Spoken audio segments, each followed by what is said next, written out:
വന്യജീവി ആക്രമണത്തിൽ വാദപ്രതിവാദവുമായി വനമന്ത്രി ഷിബു ബേബി ജോണും മുൻ വനമന്ത്രി എ കെ ശശീന്ദ്രനും. വന്യജീവി ആക്രമണങ്ങളിൽ ഒറ്റമൂലി ഇല്ലെന്ന് തന്നെ വിമർശിച്ചവർ തിരിച്ചറിഞ്ഞതിൽ സന്തോഷമെന്നായിരുന്നു എ കെ ശശീന്ദ്രന്റെ പ്രതികരണം. ഷിബു ബേബി ജോൺ ഉറങ്ങിപ്പോയതുകൊണ്ടല്ല വന്യമൃഗം വരുന്നത് എന്നും എ കെ ശശീന്ദ്രൻ പറഞ്ഞു. മുഖ്യമന്ത്രിയും മന്ത്രിയും മാത്രമേ മാറിയിട്ടുള്ളൂ, ഉദ്യോഗസ്ഥരും ആനയും മാറിയിട്ടില്ല എന്നാണ് പ്രതിപക്ഷ വിമർശനത്തിന് മന്ത്രി ഷിബു ബേബി ജോണിന്റെ മറുപടി.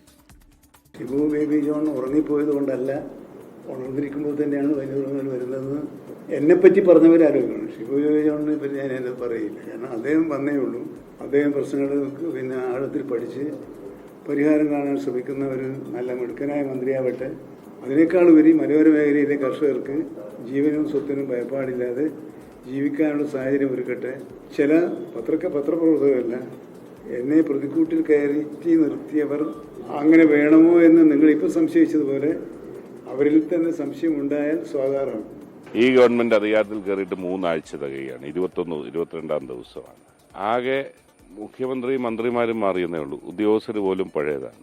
ആന മാത്രമല്ല, ആനയുടെയാണ് കൂടുതലായി വരുന്നത്. ഞാൻ ഈ ദിവസങ്ങളിൽ തന്നെ ബോധ്യപ്പെട്ട് പറയുകയും ചെയ്ത്, ഏത് സമയത്തും എവിടെയും അപകടം പതിയിരിക്കുന്ന ഒരു സാഹചര്യം തന്നെയാണ് കേരളത്തിന്റെ പല ഭാഗം. അതിൽ ഹോട്ട്സ്പോട്ട്സ് ഐഡന്റിഫൈ ചെയ്തിട്ടുണ്ട്. നിങ്ങൾക്ക് അറിയാവുന്ന പോലെ ഇതിനൊരു പദ്ധതി തയ്യാറാക്കി നടപ്പിലാക്കണമെങ്കിൽ കടമ്പകൾ ഒത്തിരിയുണ്ട്. ഇന്ന് ഞാൻ അടിയന്തരമായി പോകുന്നത് ബഹുമാനപ്പെട്ട മുഖ്യമന്ത്രി ഈ വിഷയവുമായി ബന്ധപ്പെട്ട് ഇന്ന് രാത്രി 8 മണിക്ക് ചർച്ച വെച്ചിരിക്കുകയാണ്. ഇത് അഡ്രസ്സ് ചെയ്യുന്നതിനെ കുറിച്ചുള്ള കാഴ്ചപ്പാട്. എനിക്ക് ഒന്നേ പറയാനുള്ളത്, അങ്ങേയറ്റം സീരിയസ്നെസ്സോടുകൂടി ഗവൺമെന്റ് ഇതിനെ സമീപിക്കുന്നുണ്ട്.